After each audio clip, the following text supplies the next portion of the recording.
Hola,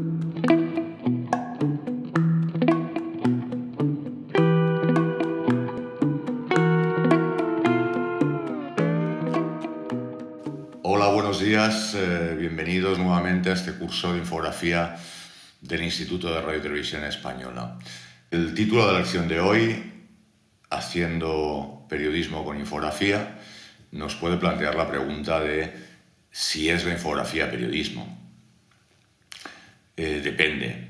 La infografía, como habéis visto, como os he mostrado en lecciones anteriores, pues puede estar aplicada a la ciencia astronómica, la medicina, puede mostrarnos campañas de guerra o puede incluso contar fábulas como el Arca de Noé. Es decir, la infografía en sí misma es una herramienta de comunicación que no puede definir si algo es ciencia, arte o periodismo. Necesita un adjetivo que la acompañe y que defina su función y dentro de qué código ético se va a mover. Otra pregunta en la actualidad podría ser: ¿se puede hacer hoy un medio periodístico sin el uso de la infografía? Sin duda, honestamente sí se puede hacer, de hecho se hace, es bastante común, hay medios que no utilizan la infografía, pero también es cierto que nuestros lectores, nuestros espectadores cada vez están más acostumbrados a la infografía. Es un plus al que les resultaría difícil prescindir porque tiene la capacidad de contarnos cosas que son muy complejas, cuando no casi imposibles de explicar solamente con la palabra, o resultan realmente arduas y tediosas para nuestros lectores, ¿no? para nuestros espectadores, ¿no? Por lo tanto, la infografía se ha convertido en una herramienta muy importante de la que sería difícil prescindir, ¿no? Si decidimos utilizar la infografía en nuestro medio de comunicación, eso sí, es fundamental tener muy en cuenta que todas sus capacidades de transmitir con velocidad, con exactitud y de ser una herramienta muy dinámica, se nos pueden venir en contra si no somos muy serios en su uso. Os voy a mostrar rápidamente un estudio del Poynter Institute sobre cómo las personas, los lectores, leen un medio de comunicación en papel. No es lo mismo, evidentemente, que la web y mucho menos que la televisión, pero nos puede situar bastante en dónde nos estamos moviendo. Este estudio está hecho con el eye tracking, que es esta pequeña cámara de vídeo que se coloca sobre unas gafas para poder grabar al segundo lo que los lectores están leyendo. Y este estudio nos muestra unos resultados que tienen todo el sentido del mundo, sentido común, pero no por ello es menos interesante que los veamos, ¿no? Aquí vemos una gráfica que nos muestra la percepción de los principales elementos de la página de un diario. En primer lugar está la fotografía, prácticamente empatada con la infografía, y muy detrás, a gran distancia, viene el titular y el texto. Esto tiene todo el sentido del mundo, porque nos podemos imaginar que es casi imposible ver primero el texto de un medio de comunicación escrito, ya sea papel o web, que ver las fotografías, o que ver las infografías, o que ver las ilustraciones, incluso que ver la publicidad. Es decir, que ver las imágenes. Cuesta creer, ¿no? Habría como que tapar la fotografía para no verla, ¿no? ¿Dónde se detiene la mirada del lector? Aquí ya la infografía pasa con bastante por delante de la fotografía. Esto también tiene todo el sentido del mundo si pensamos que la infografía, a diferencia de la fotografía, demanda de un trabajo por parte del lector. Incluye una información muy precisa que quiere transmitir e incluye palabras, por lo cual demanda del trabajo de que el lector se pare a leer, ¿no? Finalmente, ¿cuáles son los principales elementos de inducción a la lectura? Y aquí la infografía sí se instala con el 87% frente a la mitad del titular, 41%, como el principal elemento de inducción a la lectura. ¿Qué es lo que nos hace leer el texto que acompaña a la infografía, ¿no? La propia infografía. ¿Esto qué quiere decir? Que si una infografía está bien hecha, se entiende con facilidad, es atractiva también y sobre todo trabaja en el sentido, en la misma línea de lo que queremos narrar, puede hacer que leamos un texto que probablemente habría pasado desapercibido y no habríamos leído. Pero tenemos que ser muy conscientes que también puede suceder lo contrario, que si la infografía no está bien construida, no se entiende o sencillamente trabaja en otra dirección de lo que el texto, el artículo pretende, es probable que dejemos de leer un texto formidable porque la infografía que es el principal inductor a la lectura, no nos cautivó. Y esto creo que si lo aplicáramos a la televisión, pues no pasaríamos de página, seguramente cambiaríamos de canal.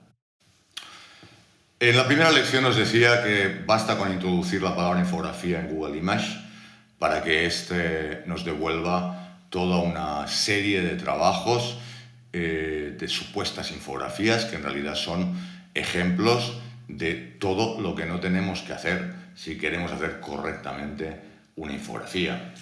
En general se tratan de soluciones con una apariencia, con una pátina infográfica. Fijaros, si os acordáis de los snapshots del USA Today, la estructura no recuerda a esos trabajos, con su título, su introducción, su desarrollo, combinando unos dibujos con algunos pequeños párrafos de texto, están llenos de flechas, de líneas punteadas, con una voluntad de que parece que hay un vínculo entre las palabras y las imágenes, cuando en realidad las imágenes son puras ilustraciones de las que podíamos prescindir.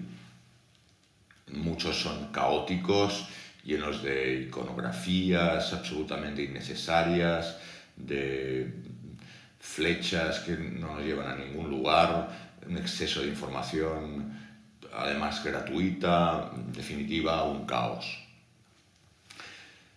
Vamos a detenernos en algunos de estos ejemplos para estudiarlos con detenimiento.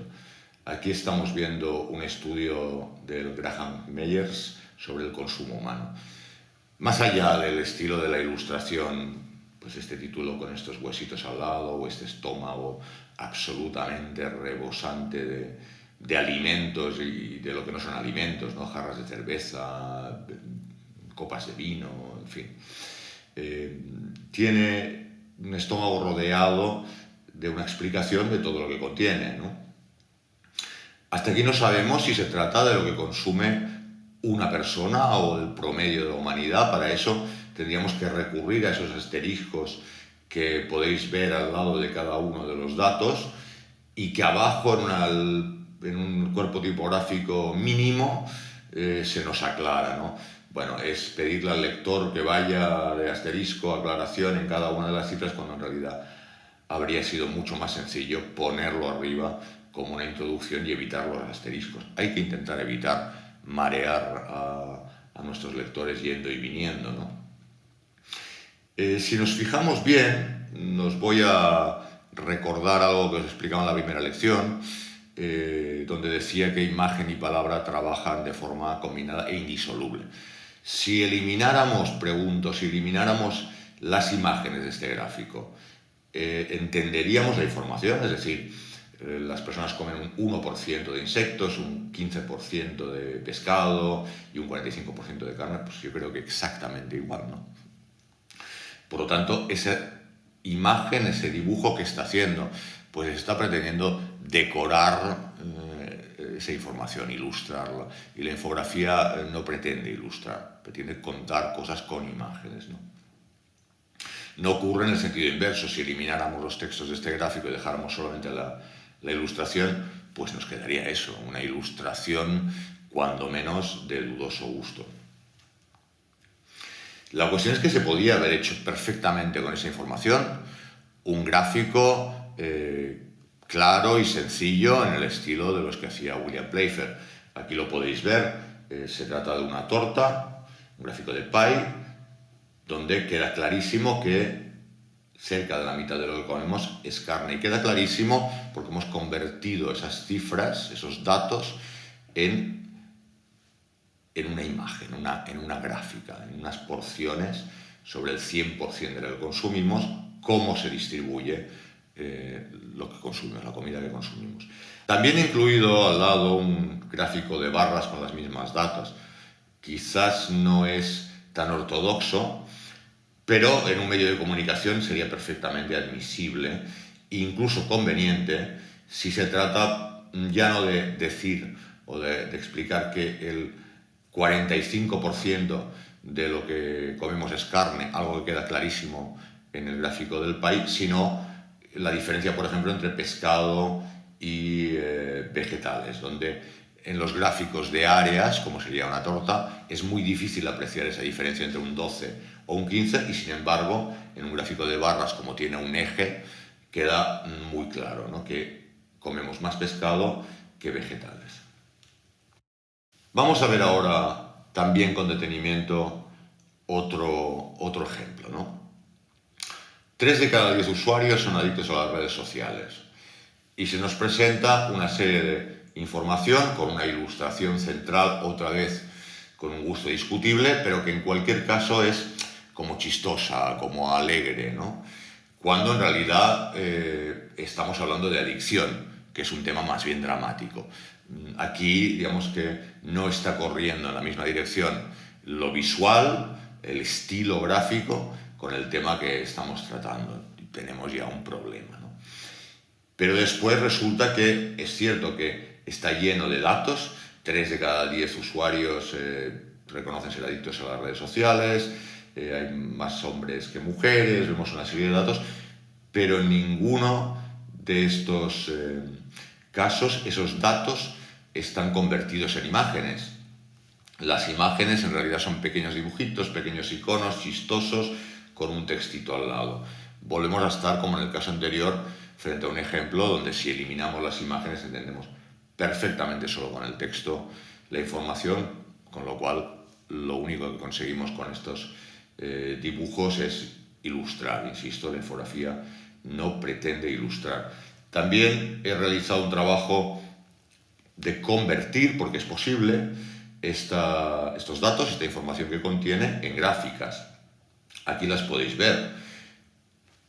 He mantenido un poquito la misma forma de narrar de 3 adictos, 3 de cada 10 personas son adictos a las redes sociales, pero mientras que en el ejemplo se utilizaban teléfonos móviles, yo he utilizado personas, porque los teléfonos móviles no son adictos a las redes sociales, son las personas, si acaso, las que son adictas a las redes sociales. El 54% de estas personas que se reconocen adictas son hombres, frente al 46% de las mujeres. Esto se puede presentar con un pie y se ve también claramente que la mayoría son hombres, pero ya no es leyendo, sino viendo, no solo leyendo, sino viendo una gráfica, viendo una imagen, que podemos apreciar esta información. En casi todos los estratos económicos, el ABCD es 85% de personas, y luego los datos que podemos ver a la derecha pues también son susceptibles de ser representados mediante barras. No se puede hacer un pie porque no suman 100 o rebasan o no llegan, y seguramente es porque estos son respuestas múltiples, ¿no? Uno puede contestar pues, las razones para estar en las redes sociales más de 6 horas al día pues son porque me gusta y para tener amigos y además para enterarme de lo que pasa, de todas las cosas, ¿no? Porque prefieren las redes a las relaciones interpersonales. También es susceptible esta información de ser presentada mediante unas barras que son el 100% y nos muestran en cada uno de los casos este porcentaje, el 80, el 78 en el caso de que resulta más cómodo. Y si os fijáis abajo, en el ejemplo que he tomado de Google, no pone nota importante con un cuerpo tipográfico enorme. Si es tan importante, quizás debería estar en otro lugar, que también es susceptible ese textito de ser presentado mediante una representación gráfica, una representación visual, ¿no? El 54% de los hombres que establecieron relaciones virtuales derivaron luego en relaciones interpersonales un 11%. Bueno, estos ejemplos que os he mostrado Son evidentemente una falta de profesionalidad. La persona que las ha realizado no es un profesional de la infografía que sabe extraerle todas las posibilidades a esta herramienta de comunicación. No sabría decir si esto es una falta de ética, aunque toda falta de profesionalidad es una falta de ética. Más bien diría que se trata de alguien que no conoce, que no sabe utilizar correctamente la infografía, ¿no?